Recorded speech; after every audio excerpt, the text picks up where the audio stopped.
sí se nos presentan, sobre todo en urgencia. Y es un reto para nosotros, tanto los especialistas como los médicos generales, lograr hacer un diagnóstico adecuado, ya que su presentación se puede confundir con una de las enfermedades más importantes que hay en la medicina, que es el infarto agudo de miocardio. Entonces, hoy vamos a tratar de decir si dicha patología tiene sus medios o tiene su manera de que podamos diferenciarlo de ese infarto agudo de miocardio. Como todos sabemos, el pericardio es una membrana que recubre al corazón. Es una membrana que hace las veces de protección o de saco para cubrir al corazón, para proteger al corazón.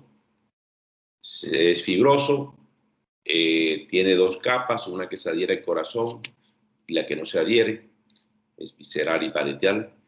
Y en el medio hay un orificio que siempre tiene un líquido, que es un plasma, que favorece la lubricación de este sitio para que el corazón y pueda girar, pueda moverse sin ninguna restricción. Cabe anotar que el pericardio no es elástico, es decir, no se estira, es más fijo. Entonces, esto, como puede ser favorable, puede ser desfavorable, en el hecho de que si necesita más flexibilidad, no la va a tener. Si hay presencia de masa, si hay presencia de más líquido, va a hacer que se limite su movimiento. Como lo dice la diapositiva, no es indispensable para la vida. El pericardio puede ser retirado y aunque se pierde un tejido protector del corazón, la persona puede vivir sin ningún problema sin esta estructura. Tenemos aquí pues un corte del tejido del corazón. La pared más interna se llama endocardio, el miocardio, el epicardio y afuera está el corazón. Doctor, Sí, dígame. disculpe, no sé si soy yo sola, pero solamente estoy viendo la primera diapositiva, la del título. Y yo no veo nada, doctor. ¿No ves nada? Yo tampoco. Yo tampoco, doctor. Yo tampoco. Miércoles. ¿Cómo así? Bueno, Arregla de nuevo, a ver. Volvemos a empezar a ver qué pasó.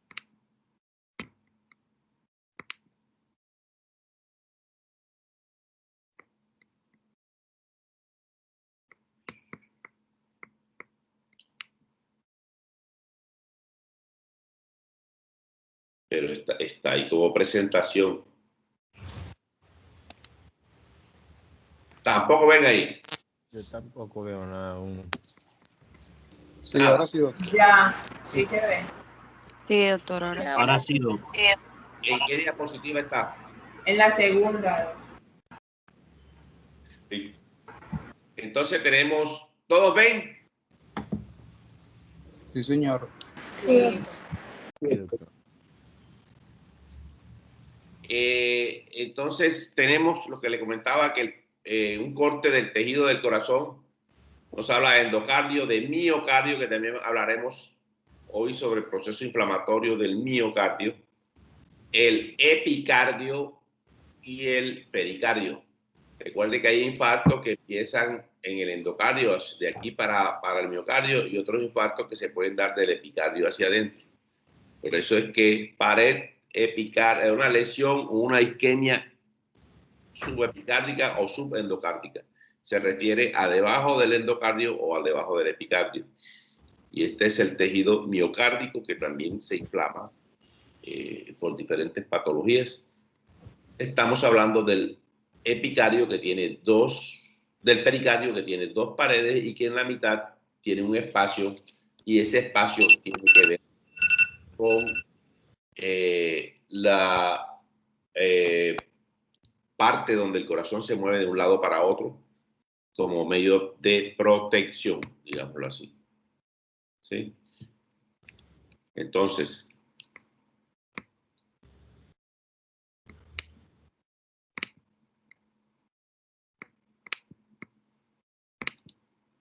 ¿cuál es la función del pericardio así? Pues dentro de su área, digámoslo así, el pericardio se puede distender en determinada forma para proteger el miocardio. Él tiene una presión especial y un volumen dentro que favorece a que ese volumen y esa presión protejan el corazón. Por ende, actúa como barrera sobre todas las infecciones, sobre todas las enfermedades que favorecen o pueden atacar, no favorecen, que pueden atacar el corazón. Limita el desplazamiento del corazón, evita que el corazón se salga de su área, que se vaya para otra zona, ya sea mediastino, ya sea pulmón derecho, o sea, que se corra o se pegue contra el diafragma. Neutraliza efectos de la respiración. Recuerden que cualquier patología a nivel de la respiración de los pulmones altera la respiración y esta puede comprimir, desplazar o hacer que el pulmón afecte directamente el corazón. Entonces, él interviene evitando que el pulmón, sobre todo el izquierdo, favorezca o afecte el corazón. Los movimientos. Esto favorece a que uno se pueda colocar en cualquier posición, boca arriba, boca abajo, de lado, izquierdo, derecho, y no, el corazón no sufre un desplazamiento muy importante que lo pueda afectar en su movimiento. Sí, protector del corazón, sobre todo protector contra los traumas de todo tipo, especialmente los contundentes o los penetrantes. Es una membrana fibrosa, lubrica y disminuye las fricciones.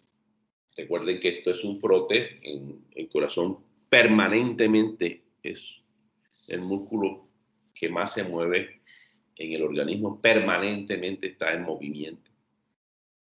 Desde que naces, desde que se crea la vida hasta que te mueres, no para, es una máquina, entre comillas, casi perfecta. Si no fuera por las enfermedades que lo afectan, fuera perfecta. Pero el músculo cardíaco es maravilloso en el sentido de que no se detiene nunca. Cada instante, cuando se produce la sístole y la diástole, sabemos que el corazón está produciendo una contracción, una relajación seguida, dependiente del número de frecuencias, y que esto no se detiene hasta que muere la persona. No solamente de protección y de cubrimiento y de evitar esto, sino que también tiene funciones metabólicas que incluyen inmunológicas, por supuesto, hay respuestas de defensa a nivel del pericardio, vasomotoras, fibrinolíticas, el corazón se puede herir o dentro del pericardio se puede acumular sangre y ahí puede haber respuestas también tanto de fibrinolisis como de producción de coágulos para que no se produzca sangrado, y también pues favorece las transmisiones simpáticas e incluso las parasimpáticas, ¿no? Si ya sabemos que las simpáticas están ordenadas por la adrenalina, noradrenalina, epinefrina, las parasimpáticas por la acetilcolina para estimular incluso la fibra miocardial. ¿De qué es lo que vamos a hablar? De un proceso inflamatorio que se da en esta pared. Cuando hablamos de inflamación, va a comprometer las dos paredes, tanto la visceral como la parietal, y lo primero que se puede empezar a ver es engrosamiento de estas paredes con formación de fibrina en su interior. Sí, esta sustancia cerosa que hay dentro, que es derivado del mismo plasma, puede producir fibrina, y esto es lo que podemos ver inflamada la pared y formación de fibrina. A medida que esta fibrina o el proceso va avanzando, ya se va formando más un exudado o un transudado. Generalmente es un exudado porque estamos hablando de procesos infecciosos o inmunológicos, y ese exudado va a ocupar más espacios entre las dos paredes, entre las dos capas, tanto parietal como visceral, y va a aumentar el volumen líquido que se encuentra dentro de este sitio. Entonces ya esto va a ser más favorable, digamos, lo que hacer para observarlo. Ya al final, pues se va a ver generalmente una túnica gris entre los dos tejidos, que va a ser una túnica gruesa que puede estar deprimiendo o oprimiendo directamente al corazón, o lo peor que puede suceder es que esta inflamación persista en forma crónica y se siga produciendo líquido en forma seguida, que va a conllevar a la necesidad de retirarlo. Las patologías que más producen estas inflamaciones con formación de líquidos permanentes por largo periodo son las neoplasias y la tuberculosis. Entonces puede ocurrir que el paciente llegue al hospital, se le hacen todos los procedimientos, se le drena ese líquido porque es mucho, se da de alta ya sin líquido, solamente en la etapa C de la pericarditis, con la formación de la banda o la túnica gris, y resulte que vuelva, ¿sí?, a la clínica nuevamente con derrame pericárdico, especialmente cuando no se hace una ventana adecuada, sino que se funciona solamente el líquido, se vuelve a obstruir este orificio y vuelve a producirse líquido en su interior. Sí, como vemos, esta túnica gris va a unirse también a la parte grasosa del corazón a nivel del epicardio. Esa parte grasosa se adhiere al pericardio en forma fuerte, porque como está, digamos que gelatinoso por la inflamación, favorece esa adhesión. Es importante decir también aquí mismo que ese pericardio puede volverse turbo, ¿sí? Y vienen las pericarditis constrictivas. O sea que en vez de ser un poquito laxo o móvil, se vuelve rígido y el corazón se va a quedar encerrado en una capa dura y no va a poder moverse adecuadamente. Eso es una de las complicaciones que puede darse después de la pericarditis. Como les decía, el líquido, el tejido no es elástico, es más flexible, pero no elástico. Llega el momento en que no va a ceder, y esto conlleva que cuando se acumule el líquido, el corazón va a quedar dentro de digamos así, un recipiente de líquido que le impide que se mueva adecuadamente, y llega el momento en que no va a poder moverse, y el gran problema de estos procesos inflamatorios es el taponamiento cardíaco, ¿sí? Afortunadamente, esta formación de líquido en muchas de las patologías es lento. ¿Cuándo puede ser rápido? Especialmente en los traumas, en los accidentes en vehículos automovilísticos. Esta formación de líquido es más rápido. Otra patología muy frecuente que produce, no es frecuente, pero sí produce taponamiento rápido, es la disensión aórtica. Cuando se rompe la aorta, se sale el líquido y en algunos casos puede drenar directamente al pericardio. Estos taponamientos rápidos requieren intervención rápida, si no el paciente se va a morir. Sabemos que del 80 al 90% no le conocemos la causa, aunque se relacionan directamente cuando son idiopáticos con causas virales. ¿Por qué por esto? Porque desafortunadamente muchas veces es difícil de diagnosticar la patología por virus, y sobre todo en nuestro medio, que no tenemos los reactivos adecuados o los cultivos adecuados para determinar rápidamente el virus. Entonces, cuando vemos una patología de esta, cuando es idiopática, generalmente la relacionamos como causa viral. Como ven, es una patología poco frecuente, 27 casos en 100.000 habitantes. y puede estar asociada no solamente a virus, a bacterias, a hongos, sino también a enfermedades de la colágena genéticas, o pues esta fiebre familiar del Mediterráneo, afortunadamente, no tiene nada que ver con nosotros. Puede afectarse, puede haber miocarditis y pericarditis, o puede haber pericarditis y miocarditis, o sea que empiece con una de las dos primero y afecte el órgano, son vecinos, así que es bastante fácil. Para diferenciar una miocarditis de una pericarditis, o sea, si tenemos marcador llamado troponina elevado, ya sabemos que hay miocarditis. La pericarditis sola no eleva la troponina. Entonces, este diagnóstico es importante. Si sabemos, si queremos determinar que el miocardio no está comprometido, hacemos una troponina, y si la delta de la troponina no supera el 50%, sabemos que solamente está afectado el pericardio. Si lo supera, ya sabemos que puede estar afectado el miocardio, ¿sí? Y el pronóstico, como lo dice aquí, como excelente, no es, digamos que excelente, sino es bueno, y que debemos tener mucho cuidado con este tipo de pacientes, sobre todo en el reposo, para que no queden complicaciones o efectos secundarios posteriores a esta inflamación. Como causantes, pues aquí tenemos una gama de virus y hongos. El herpes virus, que es bien frecuente en nuestro medio, tanto cualquier tipo de los herpes puede atacar el corazón, ¿sí? Incluyendo el herpes zóster. Recuerden que la varicela zoster, la varicela puede producir un virus latente en el organismo y puede producir un herpes zóster en la edad ya después de los 50, 60 años de la persona, de haber tenido ya varicela 20, 30 años, puede producirse.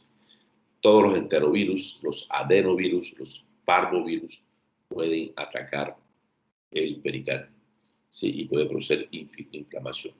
Hay dos virus que son el Epstein-Barr y el Coxsackie, que afectan directamente al corazón, tanto al pericardio como al miocardio. Entonces, tener presente que el Epstein-Barr y el Coxsackie pueden afectar directamente el corazón. Hoy en día, pues, de todo lo que se habla es de coronavirus. Existe una grandes revisiones sobre la afectación directa del coronavirus al miocardio y al pericardio, pero especialmente el miocardio.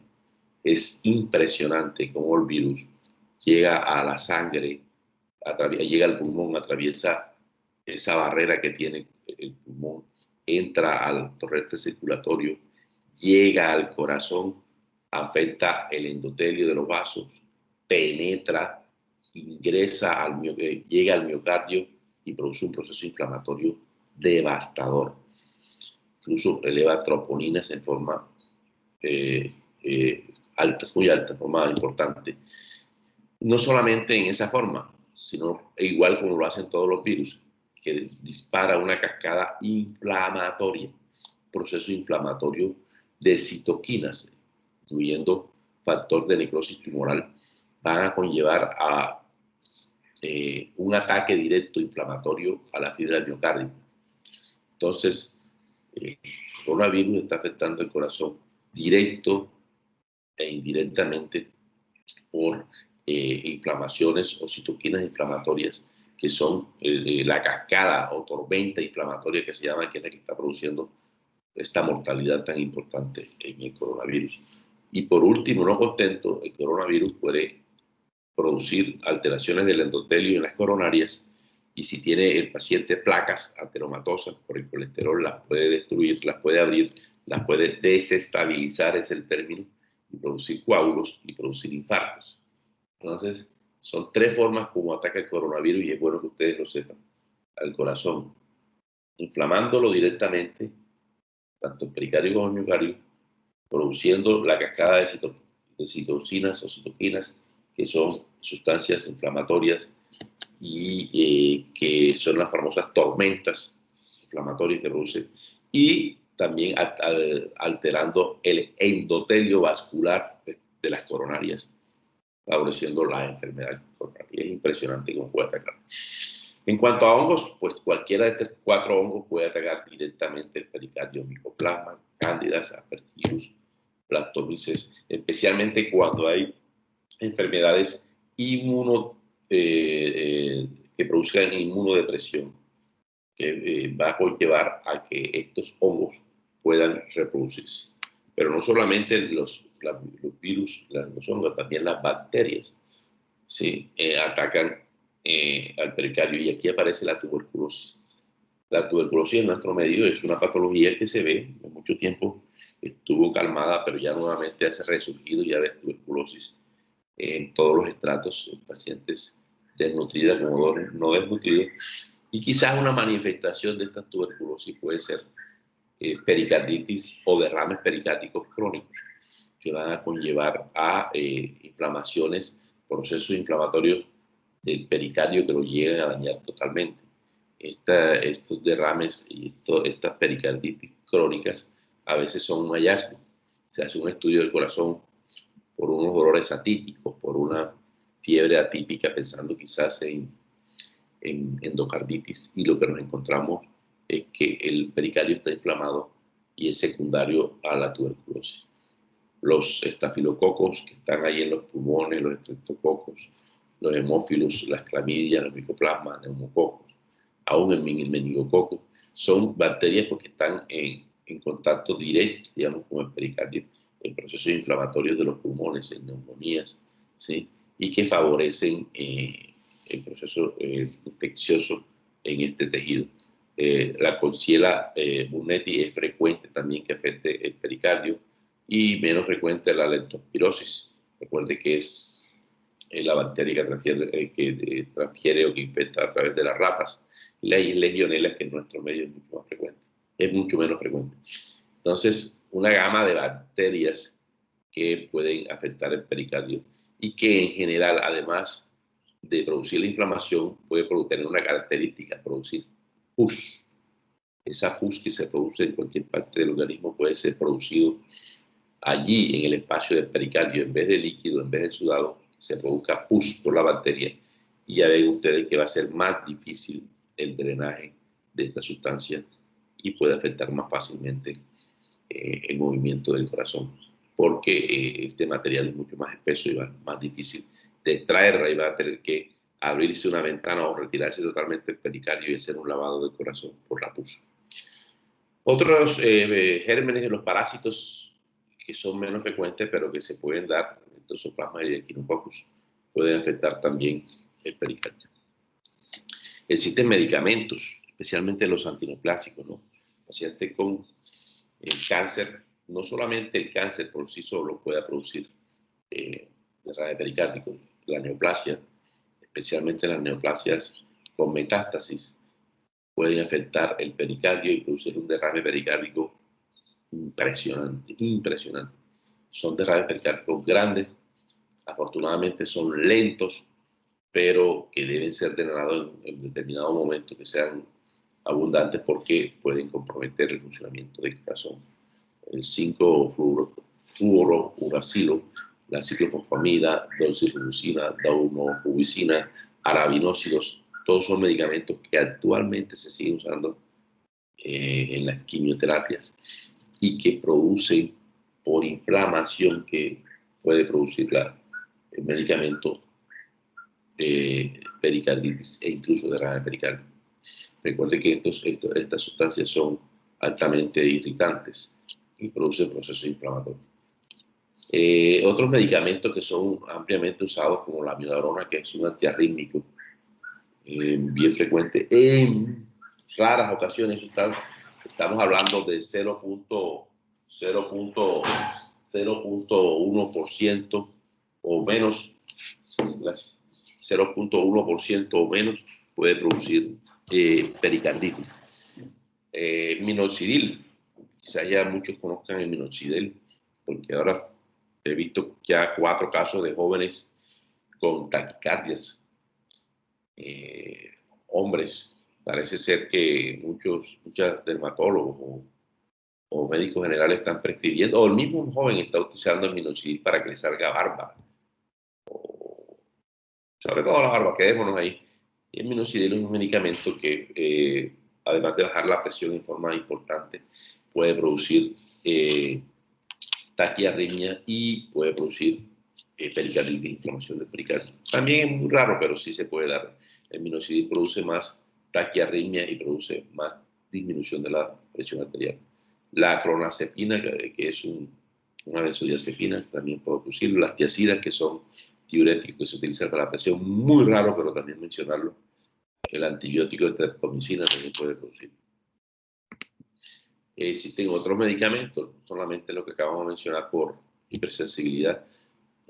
La penicilina anteriormente se relacionó mucho con pericarditis, pero esto la verdad perdió mucho auge porque la penicilina era la cristalina y ha sido muy desplazada, ya eso es utilizada muy poco, penicilina cristalina. La estreptopinasa, que se utiliza para las trombolisis en infarto, ciclosporinas, bromocriptina, las vacunas. Recuerden que esas vacunas son gérmenes atenuantes, aunque ya están saliendo las de RNA y que van a producir menos estos procesos inflamatorios, pero que el virus pues, está vivo y puede producir inflamaciones. Todas esas vacunas anteriores que hemos utilizado para varicela, toferina en caso de bacterias, para polio, en fin, pueden producir más frecuentemente la pericarditis. La sufra, que utilizamos bastante, y la fenilbutazona son medicamentos que tener en cuenta que nos pueden producir inflamación de pericarditis. No podemos olvidar las enfermedades autoinmunes que nos producen pericarditis más frecuentemente, especialmente el lupus eritematoso sistémico. La artritis reumatoidea, he visto pacientes complicados, incluso han muerto por pericarditis, derrames pericárdicos crónicos, con compromiso posterior de una pericarditis constrictiva que afecta severamente el corazón y que puede conllevar al deceso de ese paciente. ¿Sí? El síndrome de Sjögren, la escleroderma, saben que todos son enfermedades relacionadas con la colágena y que afectan por su proceso inflamatorio al pericardio y que pueden producir derrame pericárdico incluso. Otras enfermedades como la vasculitis, aunque las vasculitis están, digamos que unidas o relacionadas también con las enfermedades autoinmunes. La sarcoidosis, que es una enfermedad granulomatosas, también puede producir inflamación. Muchas de estas sarcoidosis se dan en el mediastino, ya asemejan un tumor, y esta continuidad allí con el pericardio pueden producir pericarditis y derrames pericárdico. Lo decía de la fiebre del Mediterráneo, que no nos interesa mucho. Entonces, la pericarditis tuberculosa en nuestro medio, en los países en desarrollo, tiene una gran importancia porque sigue siendo una manera de manifestarse o de afectar el corazón en todo tipo de pacientes que la padecen. Recuerden que la tuberculosis, pues la más común es la pulmonar, y la cercanía del pulmón con el corazón favorece que se produzca la pericarditis. E incluso puede ser una tuberculosis que se conoce como miliar, que afecta a todos los órganos, muchos órganos, y que el bacilo va a estar más frecuentemente en la sangre y que puede conllevar a afección y por ende del pericardio por estar a nivel circulatorio, y por ende podemos tener un compromiso importante del pericardio en forma crónica. Recuerden que para hacer diagnóstico hay que hacer la vaciloscopia, hay que estudiar el líquido pericárdico, también hacer el cultivo, o generalmente se retira parte del pericardio, se manda a biopsiar, estudio patológico y también citológico, y a la vez se cultiva. Entonces este cultivo que al final nos va a decir que el bacilo está presente.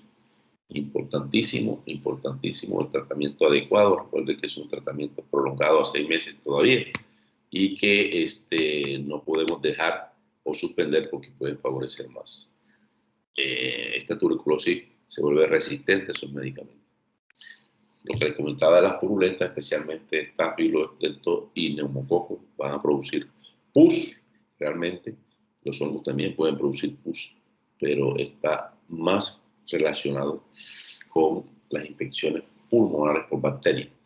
Importantísimo, recuerden, cuando se hace el diagnóstico, generalmente por ecocardiografía, actuar, hacer el drenaje rápido y el lavado de la cavidad, porque es que si no se hace un lavado adecuado, el antibiótico no va a entrar a esa zona y no va a actuar. La pus pues, se convierte en un medio de defensa para la bacteria. Ella crea ese medio para que pueda seguir desarrollándose en los bordes y poder actuar. Por supuesto, va a haber elevación de neutrófilos y el tratamiento, como les decía, debe ser agresivo, con la pericardiectomía, el lavado de la cavidad y el uso de antibióticos de acuerdo al germen que se identifique. ¿Qué es lo que está produciendo esto? Vea, señores, es muy frecuente que llegue a la urgencia dolores precordiales. Esta pericarditis se da mucho en jóvenes, tanto hombres como mujeres, siendo pues más frecuente en hombres, pero de todas formas produce un dolor importantísimo, dolor precordial importantísimo. Si usted le llega a un joven a la urgencia con un dolor precordial, pues si llega en la noche uno va a pensar enseguida, no, puede tener un infarto. Sobre todo en pacientes menores de 30 años debemos pensar en una osteocondritis o una pericarditis. ¿Qué es lo importante que ustedes le pregunten dentro de ese dolor? Bueno, uno, las características, por supuesto. ¿Sí? Mire que es más punzante, es más lancinante que opresivo. El infarto se da dolor más tipo opresivo, como si tuviera algo sobre el pecho, como dice un bloque, algo pesado sobre el pecho, a este que es más tipo punzante, como si estuvieran penetrándolo con un cuchillo, con una daga caliente. ¿Sí? Importantísimo relacionarlo con síndromes gripales. Generalmente la pericarditis está precedida de un proceso gripal importante, ¿sí?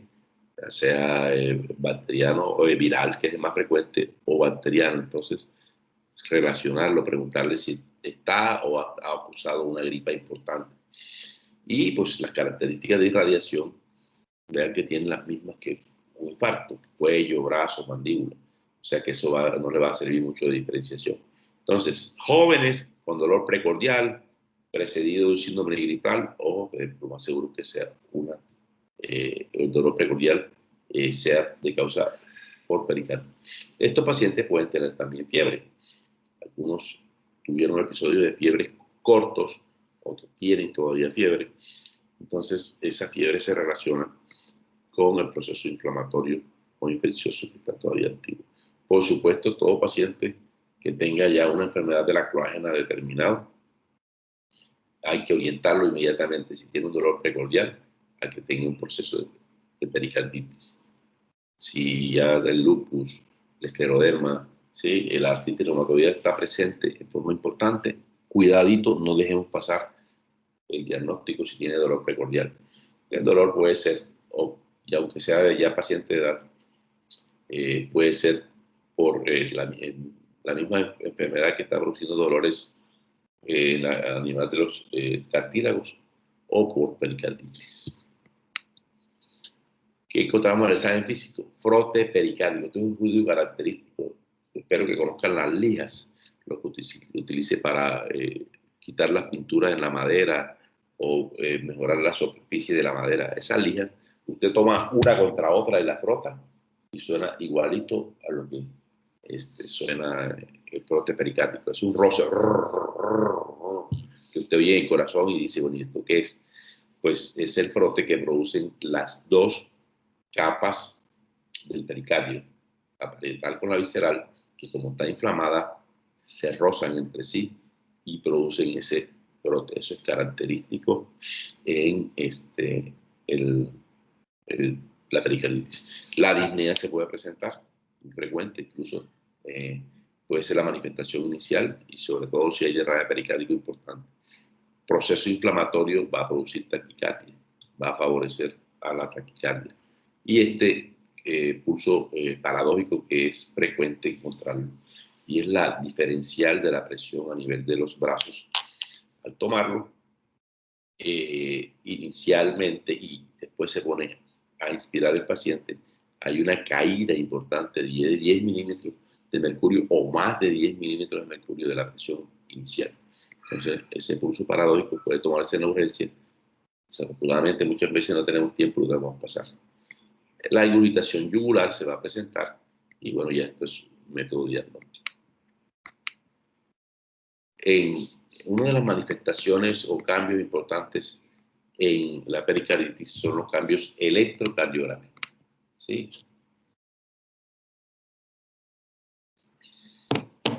Los cambios electrocardiográficos pueden ser, digamos que, determinantes, sobre todo que no tengamos ecocardiógrafos cerca o que estemos de noche, cuando estemos haciendo rural. Es importante determinar que un cambio electrocardiográfico nos puede diagnosticar o ayudar a hacer el diagnóstico de la pericarditis. Entonces, esa fase que ustedes están viendo en el electrocardiograma son característicos de la pericarditis. Son 4 fases y que pueden confundir con un síndrome coronario agudo. ¿Cuál es la característica principal de los cambios? Es la elevación del segmento ST. Ahora vamos a ver un ejemplo, pero ese segmento ST se eleva en forma diferente y conlleva a que el paciente se pueda pensar que está cursando con infarto. En la fase 1 hay elevación del segmento ST. Una característica es que compromete casi todas las paredes del corazón. Es decir, usted va a ver supradesnivel en pared anteroseptal, anterolateral, lateral baja, lateral alta, postero inferior. ¿Sí? Puede haber compromiso del ST en todas las. Y si no hay supradesnivel, puede haber infradesnivel. En la fase 2 se normaliza totalmente el ST, pero es plano, totalmente plano. La T se aplana totalmente. Posteriormente puede haber unas T negativas que te puede hacer confundir con una isquemia subepicárdica, pero esas T negativas generalmente se ven en todas las paredes también. Son T negativas, importantísimo que ya han pasado semanas para que se den. Importantísimo que se dan en todas las paredes y quizás pueda confundirse con disminución del potasio en sangre, que también produce esta imagen. Entonces, supradesnivel, aplanamiento, T negativa y por último, normalización. Tener en cuenta que en estos pacientes se normaliza totalmente el electrocardiograma. No quedan T negativas, no quedan supradesniveles como puede quedar en el infarto, no quedan aplanamiento. Hay normalización total en la fase 4 del electrocardiograma. Entonces son 4 fases que debemos tener en cuenta. Y aquí traje un ejemplo de pericarditis. Vean el supradesnivel. Primero que todo está en pared de 2, de 3 ABF. Ya sé que ustedes saben estas paredes de memoria porque el doctor Porto se las enseñó. Imagino que ahora que estemos en la rotación me la dirán corriendo. De 2, de 3 ABF, que corresponde a pared posterior inferior.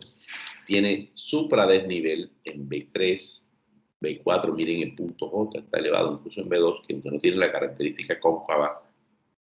Tienen B2, B3, B4 para anteroseptal, B5, B6 para lateral baja y D1 ABL para lateral alta. Miren que en ABL es infradesnivel y en ABR es infradesnivel.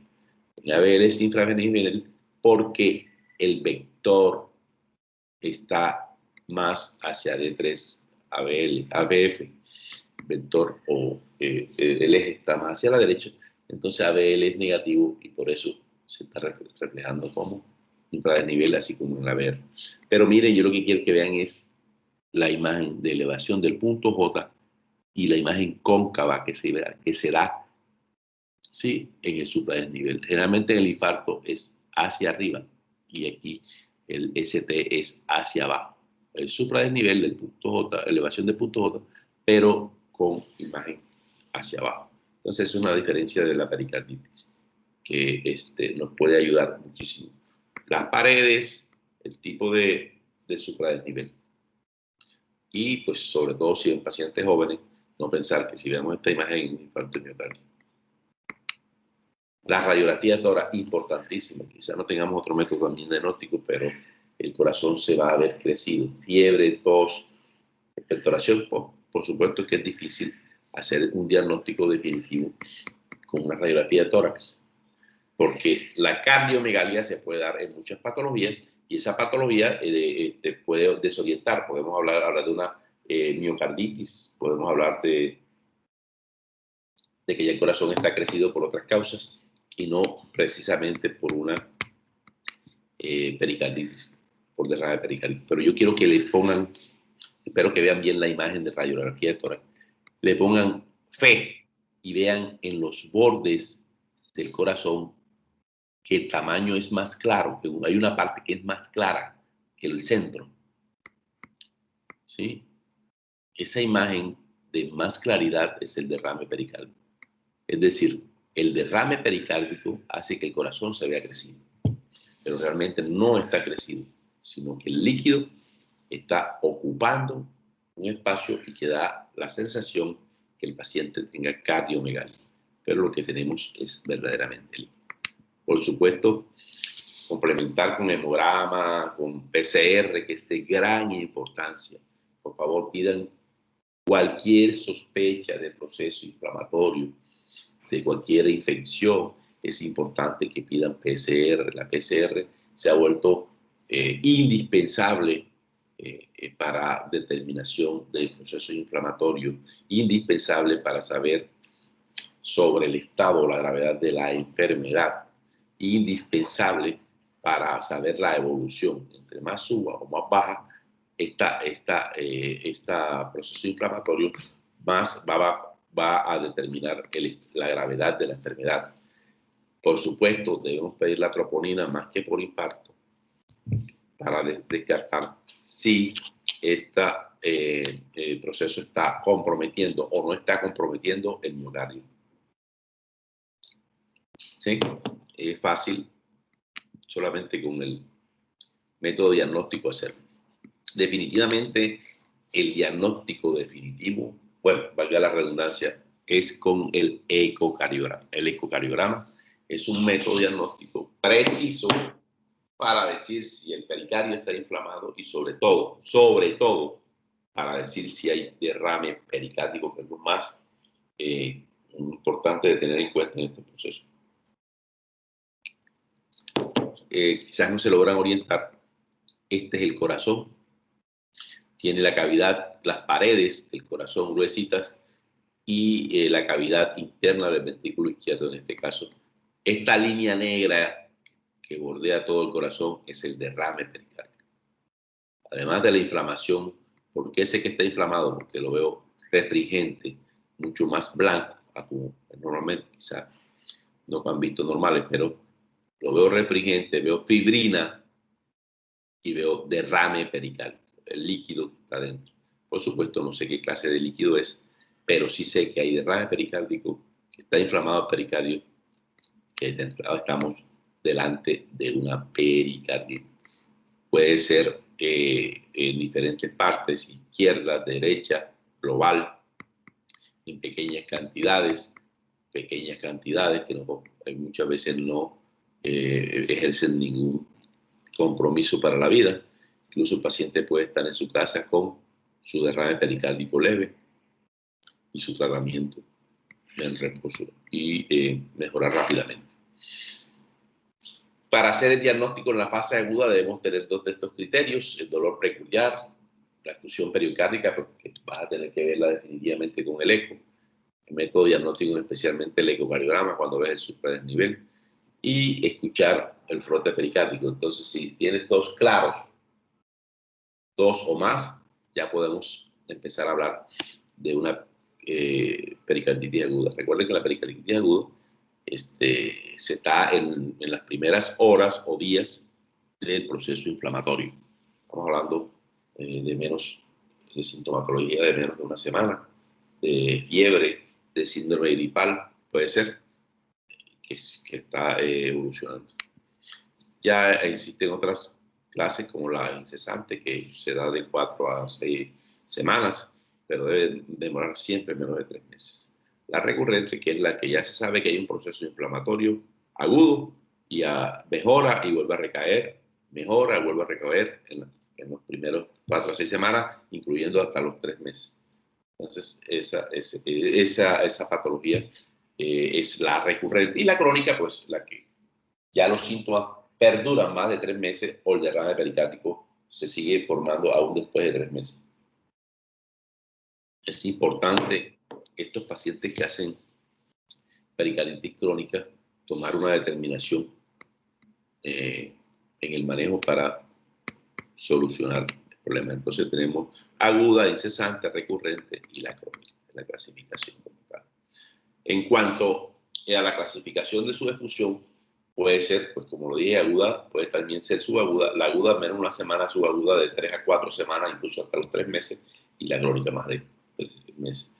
Según el compromiso o la cantidad que se produce, pues es pequeña cuando es menos de 10 milímetros, moderada de 10 a 20, y más importante o más severa cuando es mayor de 20 milímetros. Esto se logra midiendo a través del ecocardiograma esta cantidad de líquido. El equipo tiene un medidor y entonces si mide 20 milímetros o más, ya sabemos que debemos estar pendientes porque estamos delante de un proceso importante de derrame. La distribución puede ser solamente en una pared, pared izquierda, inferoposterior, lateral o en la parte anterior, o puede ser que ocupe toda la circunferencia, es decir, ocupe todo el corazón. Y los líquidos pueden ser transudado, exsudado, y yo colocaría aquí también lo que es la pus, la formación de material purulento en la clasificación. ¿Qué hay de manejo? Bueno, hay un manejo médico y hay un manejo quirúrgico. Recuerden que todo paciente que tiene pericarditis, si se le hace un diagnóstico, debe ser, digamos que atacado, especialmente la patología que está causando el diagnóstico. Desafortunadamente hay muchas patologías que no se pueden tratar bien o que son difíciles de tratar, son crónicas, son prolongadas, y esto conlleva a que sea más difícil tratar también la pericarditis. Entonces, en el manejo inicial, atacar, diagnosticar la causa y atacarla. Desafortunadamente, como vimos al principio, 80-90% es idiopática y está un compromiso viral incluido, y esto conlleva a que no haya un tratamiento adecuado para esto. En este mismo campo podemos incluir el coronavirus, que al producir miocarditis o pericarditis, tenemos el gran problema que no tenemos un medicamento eficaz para destruirlo. Solo nos está ayudando los corticoides, y ahora la colchicina, que acaba de confirmarse, los canadienses acaban de confirmar que la colchicina, pues en base a todos estos estudios y en base a estos manejos que se están dando en la pericarditis, se decidió hacer estudios. Ya en Latinoamérica se utilizaba mucho la colchicina, un famoso manejo de catracho que se llama, que incluye la colchicina. Acaba de demostrarse la semana antepasada, hace 15 días, de que la colchicina mejoró la mortalidad hasta un 48% en paciente grave en proceso de coronavirus, y disminuye la hospitalización, disminuye que el paciente vaya a UCI, ¿sí? Y por ende disminuye las complicaciones. Entonces la colchicina se ha convertido en un arma importantísimo para defendernos del coronavirus. Entonces, atacar la causa principal. Después, todos estos pacientes deben tener reposo, ¿sí? Estos reposos de 3 meses, aquí estamos viendo enseguida la miocarditis. Cuando hay miocarditis, el reposo debe ser por 6 meses. El reposo se refiere a solo hacer actividades internas en la casa. Hay que tener en cuenta que en muchos casos estas pericarditis no son tan severas. Si no son severas, pueden disminuirse a 1 o 2 meses de reposo, pero por lo menos un mes de reposo es indispensable para que el corazón se recupere. En caso de que el miocardio esté inflamado, por favor, paren al paciente. Párenlo, porque la miocarditis se puede revertir, pero si no, nos puede conllevar a un daño de la fibra miocárdica, una dilatación de ese corazón y ya nos da una cardiopatía dilatada, que es lo que vemos muy frecuentemente por episodios virales que no le ponemos atención, que el paciente no se cuida o que pase inadvertida la miocarditis y cuando ya el paciente llega ya está dilatado y ya no se puede hacer nada. Entonces, el reposo es indispensable, es importantísimo en un paciente con pericarditis para que ese pericardio, esa inflamación que como hemos dicho, principalmente con virus, se recupere. ¿Qué tenemos como medicamentos? Bueno, tenemos 4 medicamentos. La colchicina, el ácido acetilsalicílico, que aunque sea un AINES, los AINES se clasifican aparte, y los corticoides ya en fase más avanzada.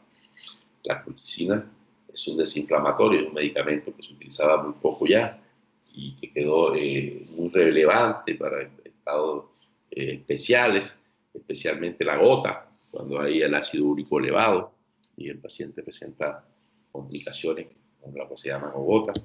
Se utilizaba mucho la colchicina en ciertas inflamaciones del hígado.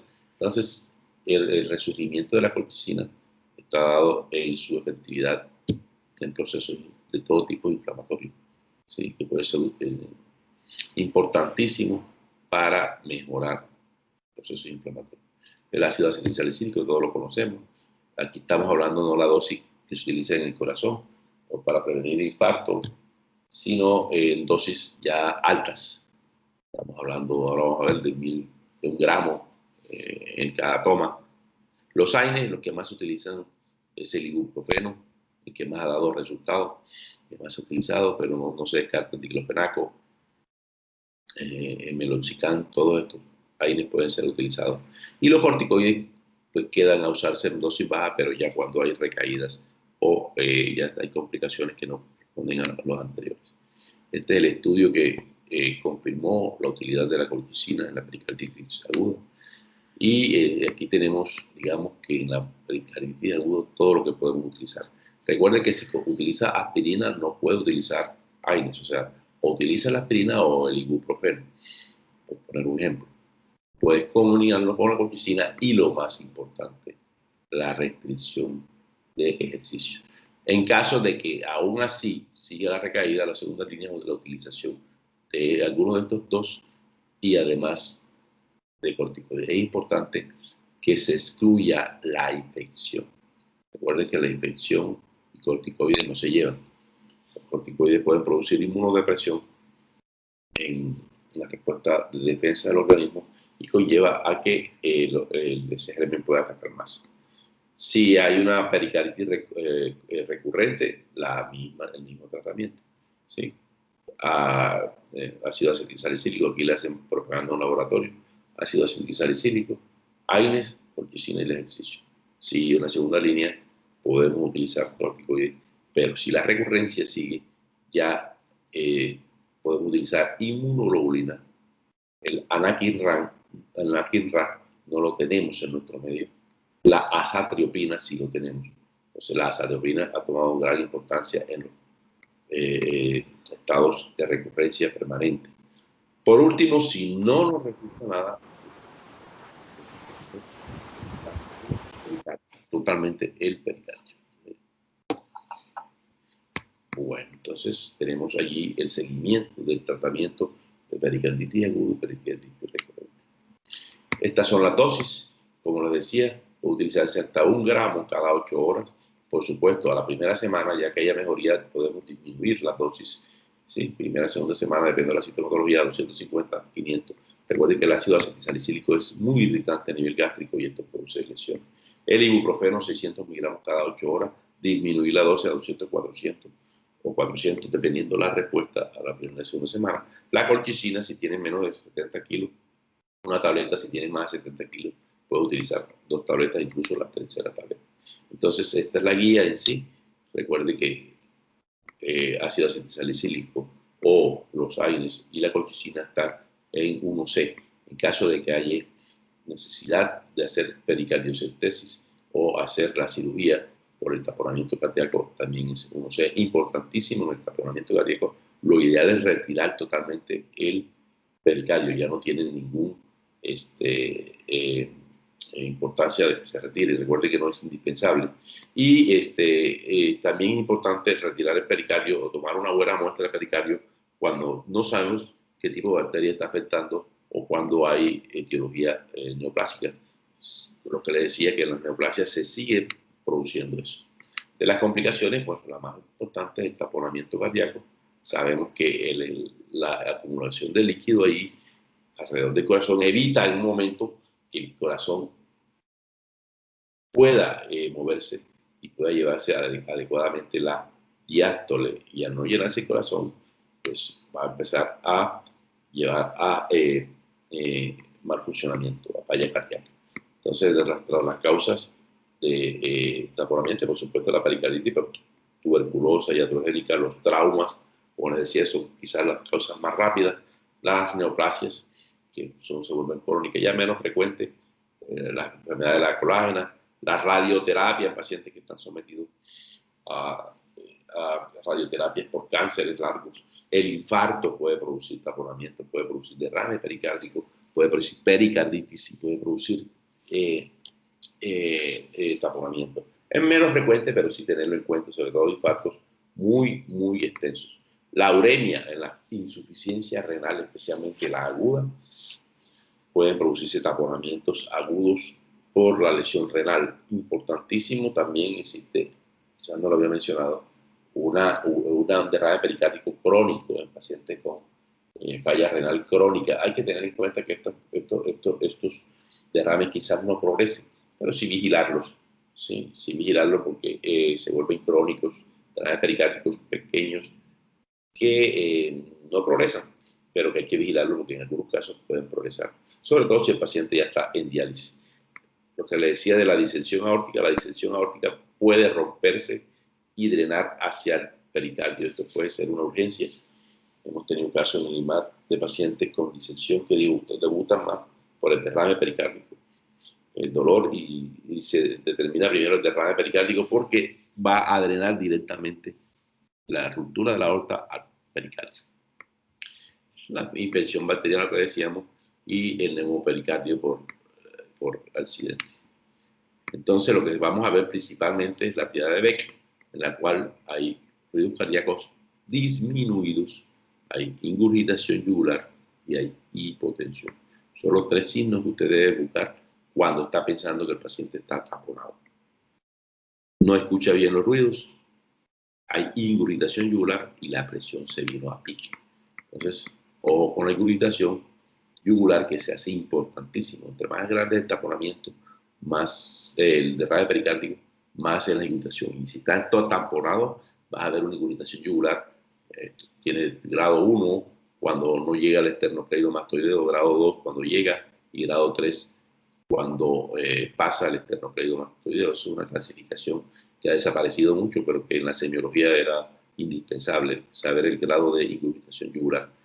Entonces, cuando no llega al esternocleido, cuando llega y cuando lo atraviesa. Por supuesto, en este caso, lo atraviesa, es una ingurgitación muy importante. Los ruidos cardíacos no se escuchan bien y la presión se nos va a pique. Ya de Beck, importantísimo en el diagnóstico del taponamiento cardíaco. Recuerde que el taponamiento cardíaco llega y se convierte en una urgencia vital. Hay que drenar ese taponamiento. Cuando hay taponamiento cardíaco, lo más seguro es que vamos a hacer dos cosas. Uno, lo que está haciendo este señor aquí, que es puncionar. El puncionamiento del taponamiento cardíaco tiene que ser por un experto, a menos que tú estés en el rural, que quizás alguna vez me tocó a mí, o en una zona de médico general y el paciente esté muriéndose. Debes hacer una punción por debajo de la costilla de base, ¿sí? O por encima de la costilla, puede ser en el quinto espacio o sexto espacio intercostal, pero habla mejor por debajo y direccional hacia arriba el corazón, donde está el corazón. Introducir la aguja e ir aspirando. Ir aspirando a medida que vayas introduciendo la aguja. En el momento que atravieses el pericardio, se te va a llenar la jeringa de líquido. Tiene que ser una jeringa grande, preferentemente de 20 centímetros. ¿Cuál es el problema de esto? Esto es facilísimo quizás hacerlo porque el corazón va directico, lo pulsionas y sacas líquido. Lo necesario para que pase el taponamiento y puedas transportar el paciente a otro sitio.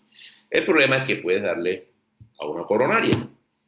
Entonces, laceras o lesionas una coronaria, lo que va a llevar es a otro sangrado.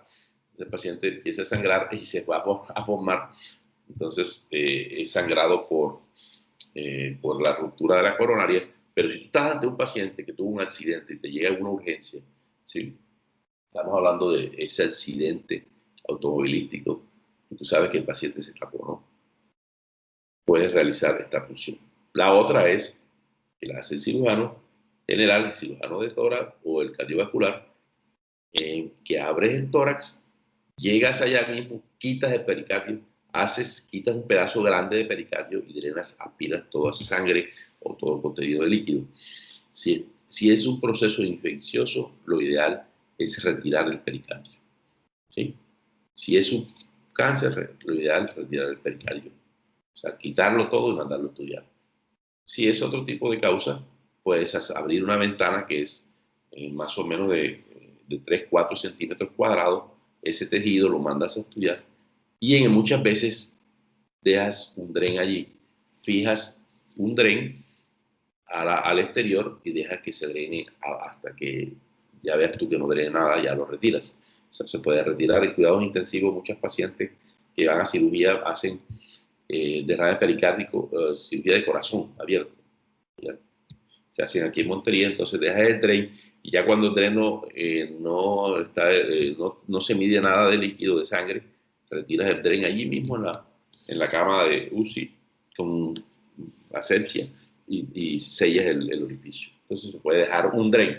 Esto es lo que se puede hacer rápido en un taponamiento. La punción directa o abrir el paciente y drenarlo. Simple. Lo que decíamos, persisten casi los mismos sintomatologías los signos, para el taponamiento, lo que vimos ahora. En caso de la pericarditis constrictiva, lo que les decía es que el pericardio se vuelve duro por el proceso infeccioso prolongado. Esto conlleva a que el corazón no se mueva adecuadamente y no se transmita bien la contractilidad porque se vuelve rígido. A diferencia del taponamiento, la pericarditis constrictiva no modifica la presión y no produce ingurgitación yugular.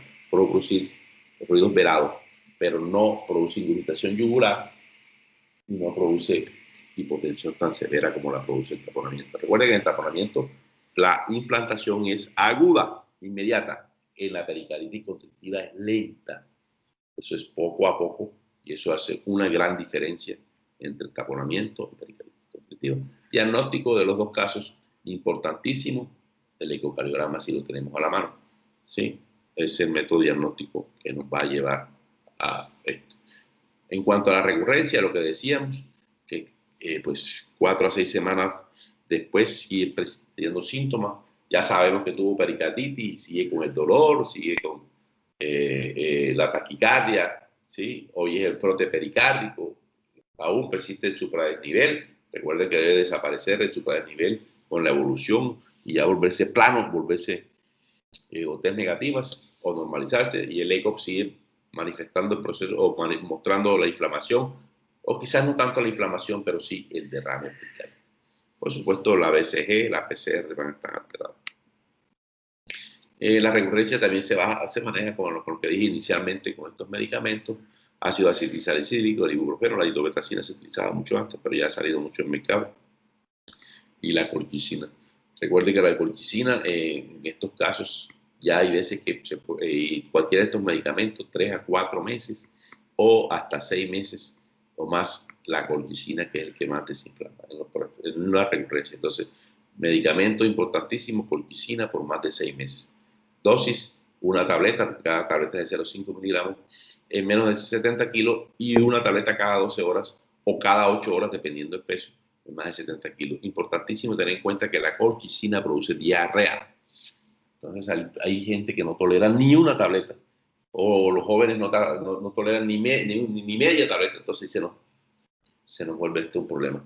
Entonces, tener en cuenta que una complicación importantísima de la colchicina es el síndrome diarreico que produce tan importante. Entonces, el paciente empieza con diarrea y no saben de dónde es la diarrea y resulta que es la colchicina. Tener en cuenta eso. Pues estos medicamentos saben que son altamente agresivos del estómago. Entonces, siempre hay que poner un protector gástrico, sobre todo, más bien ácido salicílico, 1 gramo cada 6 o cada 8 horas, ¿sí? Porque eso son dosis altísimas. Pero bueno, afortunadamente es por 1 semana o por 2 semanas y ya vamos a empezar a disminuir la dosis apenas ya veamos mejoría. Lo mismo con el ibuprofeno y la betamicina o cualquiera AINE que utilice. Como les dije, que más se ha visto usado efectivo el ibuprofeno. Cuando ya sacamos ese líquido, recuerde que el exudado es característico por proteínas de 3 o más gramos. La densidad baja y la de LDH mayor de 200. Esto nos lleva a hacer un diagnóstico. Entonces, apenas se saque el líquido, hay que mandarlo a estudiar. Citoquímico, citológico, ¿sí? Y la tensión de Gram, la tensión también de Nielsen, importantísimo. Hay muchas veces que el ayudante en cirugía entra, el cirujano saca el líquido, se lo da al ayudante y el ayudante lo que hace es botarlo, dejarlo tirado. Todo líquido que se saque de donde sea, doctores, aprendan una cosa, mándenlo a estudiar. Aunque diga, no, eso es cetrino, aunque el cirujano diga, eso es cetrino, usted haga su forma, citoquímico, citológico, por lo menos, mándelo a estudiar. Entonces, si es del pericardio, imagínense, sacado de ese sitio tan difícil, con mayor razón, mándelo a estudiar. ¿Sí? Recuerden que podemos tener las células malignas, los biomarcadores de cáncer, importantísimo. La reacción de la polimerasa, que es la que más se está utilizando ahora en coronavirus. Una PCR no es la proteína C reactiva, sino una reacción de la polimerasa, son diferentes. Entonces, por el GRAN ya puedes tener una orientación, y si es sin irse positivo ya tienes una orientación. Por último, los cultivos que te sirven para todo, porque se va a demorar más tiempo. Entonces, siempre el líquido de pericardio, además del tejido que se biopsió, hay que mandarlo a estudiar, siempre. Y recuerden que todo el taponamiento requiere retirar líquido, especialmente cuando se abre. Ya cuando haces una punción es difícil, porque la punción la vas a hacer es para salvar vida en el momento. Pero para abrirlo, debes tomar tejido y mandarlo al estudio. Todo tejido de pericardio también. No, no, le hicimos la ventana. Ajá, hay que mandarte a estudiar tejido. No, ¿qué dio el? No, señor, no. Lo votamos. No, señor, mándelo a estudiar. Todo tejido, todo líquido de pericardio en esta patología debe ser estudiado. A veces nos llevamos unos chascos en diagnóstico, ¿sí? Que creemos que es una cosa sencilla y resulta que es algo más grave. Lo que le decía de la pus, si hay pus hay que retirar todo el pericardio, hay que ser lavado total del tejido. Lo mismo en la pericarditis constrictiva. Si es posible todavía, hay veces que se adhiere tanto el pericardio al miocardio que no es posible retirarlo. Pero mientras que se pueda, en la pericarditis constrictiva es retirar el miocardio y mandarlo, el pericardio, perdón, y mandarlo a estudiar. Entonces, tener siempre ustedes que están en formación cuando lleguen al internado, se les olvida esto por andar con la carrera, pero siempre manden a estudiar. Qué cosa tan más chévere que se les presenta el clínico. Se le hizo una ventana pericárdica a este paciente, el tejido lo mandé a estudiar, la biopsia dio tejido inflamatorio crónico con infiltrado de linfocitos abundantes y el cultivo me dio positivo para tuberculosis. Entonces, hay un diagnóstico más preciso. Hay veces que con la biopsia llega primero, hay veces, y ya el cultivo no ha dado. O hay biopsias intraquirúrgicas, transoperatorias, y que nos da un diagnóstico. Bueno, básicamente esta era la primera charla. Les voy a pedir vamos a darnos unos 5 minuticos para yo montar la otra y descansar un ratito y enseguida hablamos de miocarditis.